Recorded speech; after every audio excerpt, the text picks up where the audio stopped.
I didn't think I could do anything like this. But with just a couple of pieces of plywood, a gallon of orange paint, a handful of cheap brushes from Amazon, some Sharpies and art supplies, and literally the cheapest projector we could find on the internet. And I made all these huge gargantuan Halloween decorations that, okay, weren't exactly cheap, but they also weren't exactly expensive. As you all know, Halloween is bigger than it has ever been. Every store is full of crazy stuff. I mean, even Home Depot goes nuts these days. For a lot of people, Halloween starts in like June now and goes all the way basically through November when people have to start decorating for Christmas. I kind of feel like a lot of that is those of us who grew up sort of in the 70s, 80s, and early 90s, like, we're the adults now, we're the ones working all these companies, like, you know what's awesome? Halloween. But if you're super into Halloween, if you've been seeing all the decorations, then you know as well as I do, things are getting pretty expensive. Things are just getting expensive in general right now. And so, when Allie said she wanted to throw a Halloween party this year, we were going to invite a bunch of people we don't normally see, I wanted to do something just a little different, but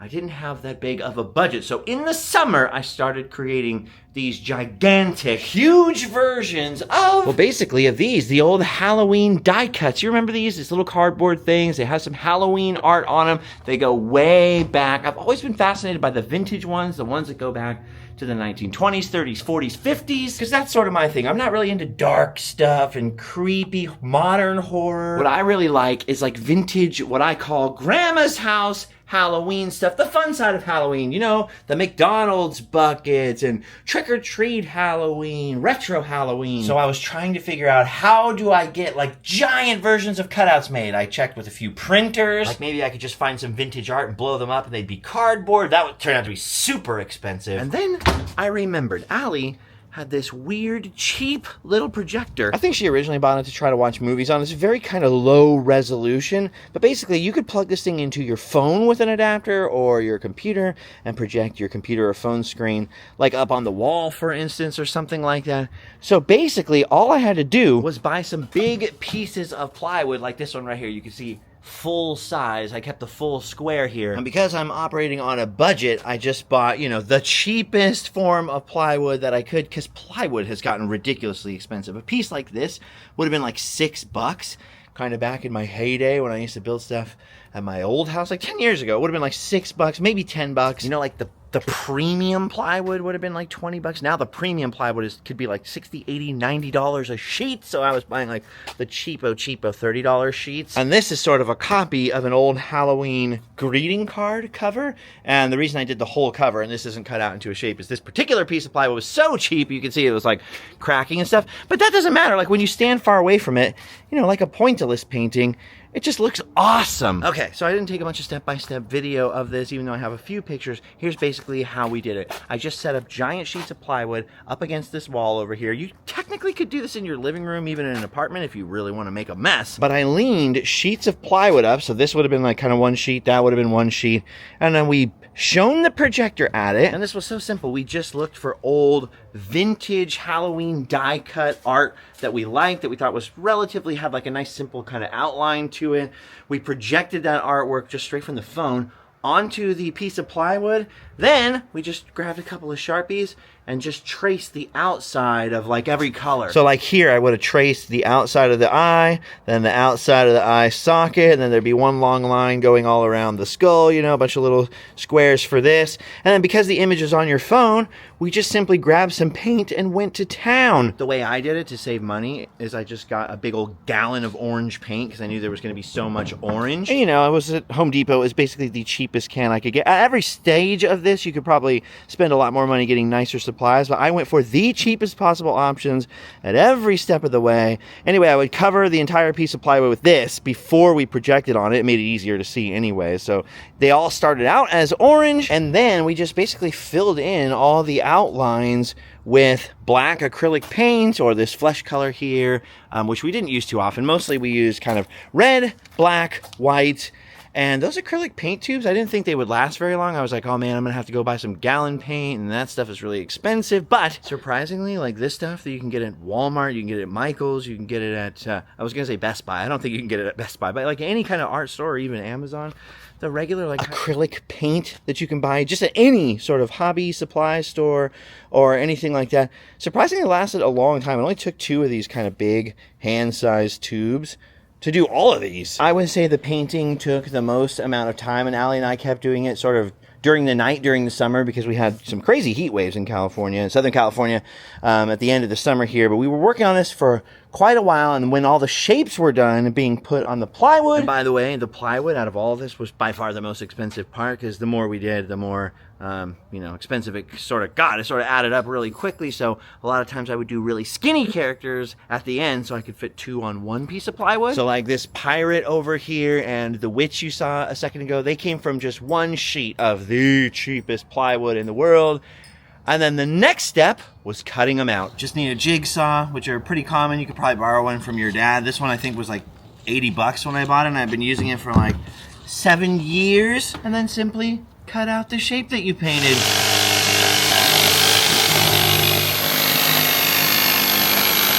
Now, I cannot overemphasize the cheapness of the plywood I selected, because that was by far the most expensive part of this, like I said. So you're gonna see some like chips kicking up and stuff, and the edges will be all rough. So after we're done, we'll sand that a little bit and then repaint it so it kind of looks nice again around the edge.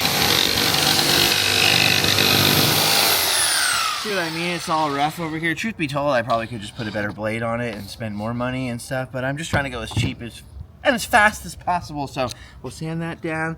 We'll get a nice little edge on there, get rid of all those splinters. It takes a little trial and error, but overall, honestly, like it's pretty easy. You just sort of cut it out like you're using scissors. It took a little while. There were some mistakes, and this particular piece was pretty cracky, so I'm actually surprised it's still in 1 piece. I got the cheapest plywood of all, but there you go. Instant giant Halloween decoration. You just take a sander or some sandpaper if you don't have one, sand this off, repaint the edge black, and that's how I did all the rest of these. I wish I had been filming the whole time so I could show you step by step, but you basically understand how we painted them. Just use a simple projector. I mean, really, you could have just drawn simple ones. If you have little kids, you could do the little kid drawing version, have some ghosts, have some skeletons, whatever it was. We wanted like specific vintage ones, so we traced them all out after the projector. We painted them with acrylic paint, made some modifications here and there, relatively simple. As I showed you though, super gnarly on the edges with the jigsaw, and so now I'm gonna go grab an orbital sander. You could just really use pieces of sandpaper and do it by hand if you wanted to.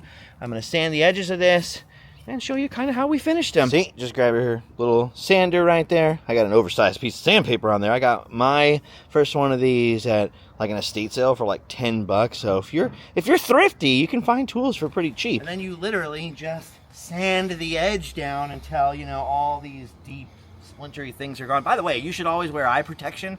I say that every time I show anything I'm doing and I'm not wearing it, but you wear eye protection. Do as I say, not as I do. Just sand it down. Not that hard.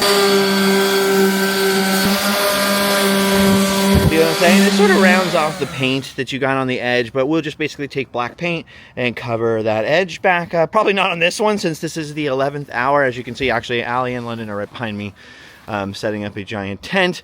Also, side note from the decoration, Allie had a birthday party out here, like a Coraline birthday party, I don't know, a couple months ago, 6 months ago or whatever, and she really wanted a big tent, so we have no easy up or anything like that, surprisingly, with all the events we do. So she's like, oh, I'll just rent one of those, 10 by 20 tents. I said, oh, how much did it cost? It was like 180 bucks to rent that tent. And then I looked for one of those tents on Amazon. You can buy these tents for 200 bucks on Amazon. Then you could undercut all the party renters, rent them out for 25 bucks a pop, and in, 8 rentals. You paid for your tent. That's what I think I'm gonna do. Well, I say I'm gonna do that. I probably won't. Dude, and it's like the exact same tent that Allie rented. For the same price as the rental, you could own it. The only difference is, I asked, do they come in black? And they do. Anyway, I'm getting in the way of tent setup over here. So you can see, I started sanding this guy. I'll spend a little more time sanding him out and painting the edges. And that is how I created gigantic party decorations for fairly cheap. So, big question everyone's gonna ask is, how much does it cost? Well, if you have something like this big owl here where He's really just one sheet of plywood, what was it, you know, 4x8 sheet of plywood or whatever it is. I just used tubes of acrylic paint on this. This is before I bought the orange Home Depot gallon of paint, so I would say you could pull this off as long as you have a jigsaw and a piece of plywood and a Sharpie. You're talking about a couple tubes of paint, so maybe $30 of paint or 20 bucks worth of paint. And, you know, I spend like $5 and I get like 100 brushes, cheap paint brushes on Amazon for stuff like this. Since it's so rough, it's going to mess up the brush. So I'd say even if you counted that, $5. So like, I don't know, 50 bucks, including the plywood. But see, I use that same paint over here. So add another 30 bucks, now make it 80 bucks, add another 30 bucks for the tub of paint. And, you know, but the thing is, the more you do, kind of the more you save. So you add another $30 piece of plywood, or $20 piece of plywood, I think this actually was. $20 for a piece of plywood, then add $30 for another bucket of paint, but all the other paint I'm still using all those brushes, still using the Sharpies. And then some of them were 2 on a piece of plywood. As I got a little smarter about it, I was like, wait a minute, I got to get some skinny design so I can do 2 per piece of plywood. And so I think I spent maybe less than $200 to create all of these. No, I don't think. I think it was right on the money, around 200 bucks for all of these gigantic props, which I know don't look like much out here in the broad daylight, but at night with like kind of colored light bulbs on them and a fog machine behind some of these things, they look pretty darn cool. So I don't normally do this like DIY type of, here's these tips and tricks for whatever. And I'm sure there are better ways of doing this. There might even be cheaper ways of doing this, but this is the way that I came up with doing it this summer. And let me know what you think. If you guys have a better way of doing this or a cheaper idea how to make these giant kind of die cuts for parties and an even cheaper way, fight it out in the comments. Let me know what the best method is. But in the meantime, I got to cut these out. I've got to finish this guy. We have a tent to set up. There's 8,000 chairs to put up. You can see there's a huge mess there where we're in the middle of setting things up. So I should probably go for the moment. Be right back. I'll be right back. I got to do some work. All right. Well, as you see, we have done a bunch of stuff over here, and these guys, you can see the pirate over there, you can see the owls over here. Once those chairs are out from in front of him, he'll look pretty cool with that weird little, by the way, we also, another cheap decoration, Ali found these weird color changing cheap solar lights on Amazon. Awesome. For once they actually last all night. There we go. All right, without the weird sunset shadow and with no lighting even, you can see how good those look. And imagine, you know, fog machine around them and all that kind of stuff. So there you go. Like I said, if you've never, you know, if you're coming across this by accident just because the Halloween props, my name is Justin Scard. Normally I do a show called Random Land, traveling around and filming all kinds of random different places and adventures. Done a lot on Route 66, Disneyland, stuff like that. I also have something like this called the Sometimes Vlog, where we just off the cuff do vlogs and different stuff. So if you're just here for the Halloween tip, thanks for stopping by. Check those out. Those little solar light, they're getting so much better because they last all night now, as long as you stick them in direct sunlight during the day. So, and then we bought these are just 99-cent store lanterns that we put over the string lights that are always here. I don't know what they look like on camera, but they look very, very orangey in real life, you know. And this is just the stuff that we always have. And again, like Amazon $6 bush light purchases. I can't talk. I must be being possessed by the spirit of Halloween. Anyway, London and I are here. Allie went to her ceramics class. We are working into the night on a random Halloween party. You know, trying to invite people over who we don't often see. People like my friend Brett Iowa and stuff like that.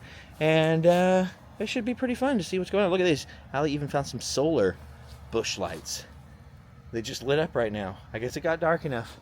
So we're going to be here working away, but I just wanted to share how I made these giant budget-friendly Halloween props, and I think we're going to just store these behind the garage. I know they should probably be sprayed with some kind of clear coat. In fact, if you have any kind of recommendation for a very cheap way to UV-proof these things, let me know. But they have been sitting out in the sun for 2 or 3 months now, and they are really not that bad. Some of the white paint faded. You need like 2 or 3 layers of that anyways. But for the most part, the wood itself, for being so cheap, has actually survived. Now we're in Southern California. We don't get a lot of rain. But even if we did, I got tarps to cover them up. So hopefully they'll last till next year. And we'll be able to use them again. Otherwise, they'll be going on Facebook Marketplace if they start to deteriorate. And maybe somebody else can stash them somewhere. Also, my friend Andrew let me borrow these huge heaters.